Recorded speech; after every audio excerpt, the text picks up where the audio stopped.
Good afternoon, ladies and gentlemen. It's a real pleasure to be back in Dubai. Thank you so much to the UAE for once again organizing basically the Woodstock or the Super Bowl of happiness. So as mentioned, my name is Meik Wiking, and I am from the Happiness Research Institute in Copenhagen, Denmark. And we are basically trying to solve three questions. First, how do we measure happiness? Secondly, why are some people happier than others? And thirdly, how do we improve quality of life? It's also why I'm going slowly gray in my mid-30s, or as I like to call the color, executive blonde. We're also a think tank, and a think tank is essentially a bridge between the academic community and the public.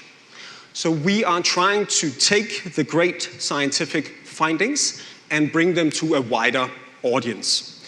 And it's also what I would like to address here today, how we take the scientific findings that we have been presented, for example, here today, and convey them to a global audience. Also, how we engage more people in the happiness agenda, turn them into change makers and turn them into active stakeholders.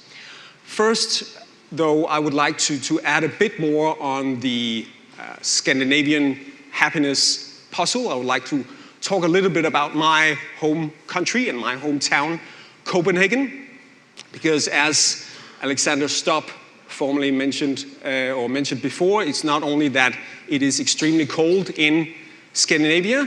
I'm also often confronted with the question, you are paying some of the highest taxes in the world. How come are you still so happy? Especially from American journalists, actually.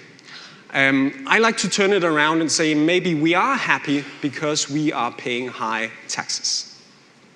So I pay 50% of my personal income in tax. But I, together with 9 out of 10 Danes, are happily paying our taxes.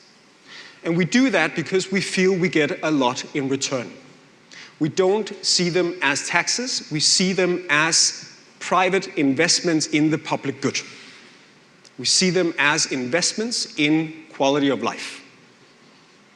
Investments in education, investments in social security, investment in equal opportunities, men and women, rich and poor.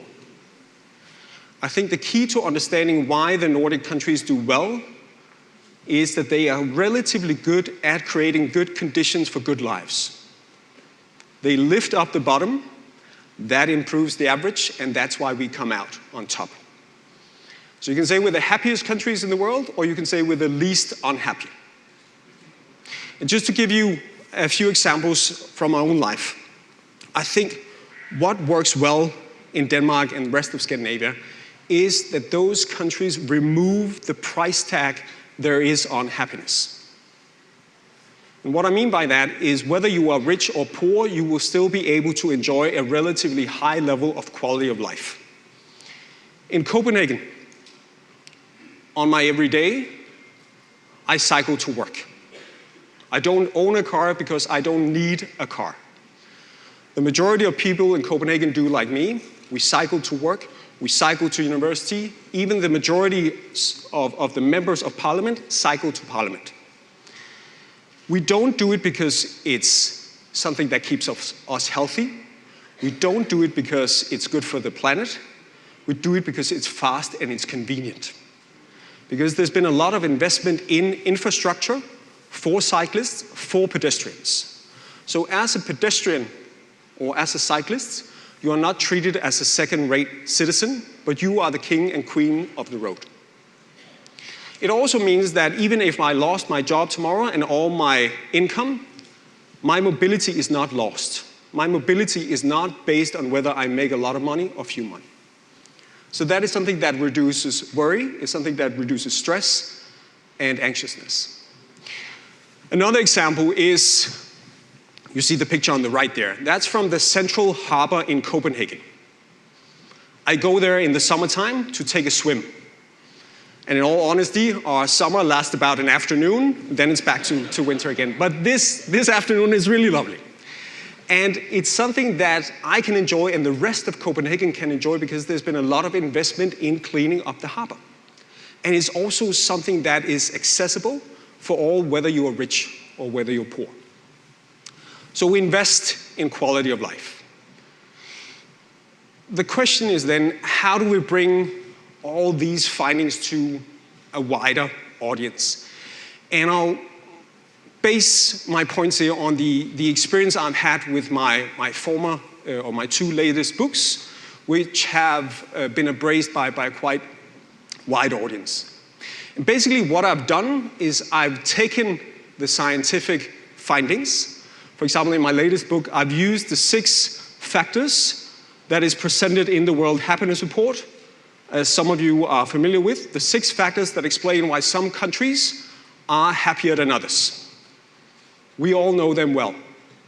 What I've tried to do is I've tried to find people that embody those 6 factors. Because one thing is the data, which shapes the science, and we've been shown a lot of diagrams here today and a lot of numbers, but the stories spreads the science.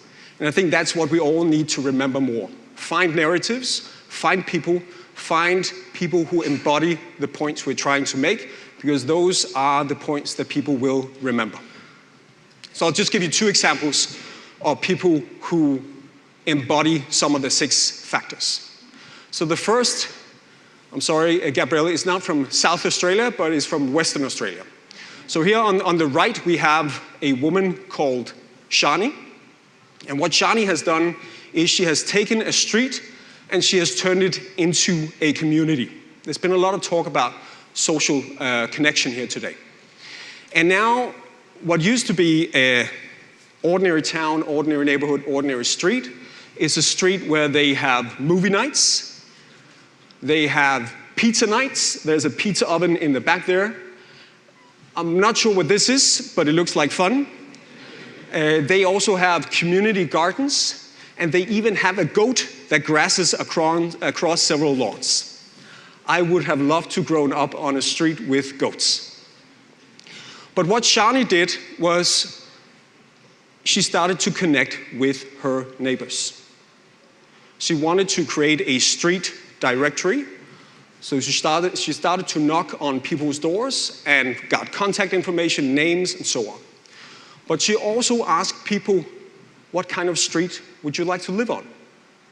And what do you have, and what can you give? And people, there was a young boy who said, I'd love to babysit cats and dogs for my neighbors.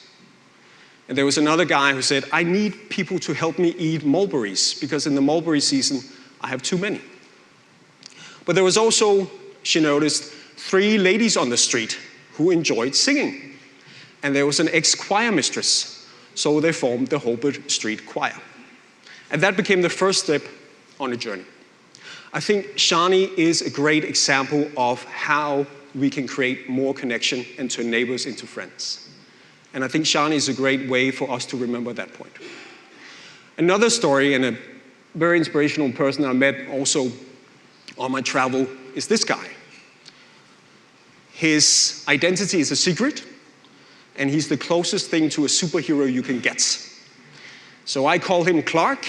In the UK, he's known as the free help guy. He helps people for free. So he has tried to reconnect a father with his son. He has tried to help a young girl suffering from cancer find a bone marrow donor. And he has tried to help a guy get over his fear of flying by sitting next to him on a plane.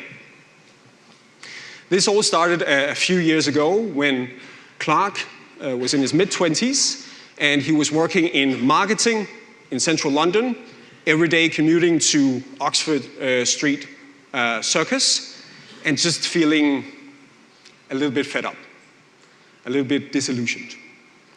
And then he decided that he wanted to give himself 6 months to find a way to earn his worth in more than pounds and pennies.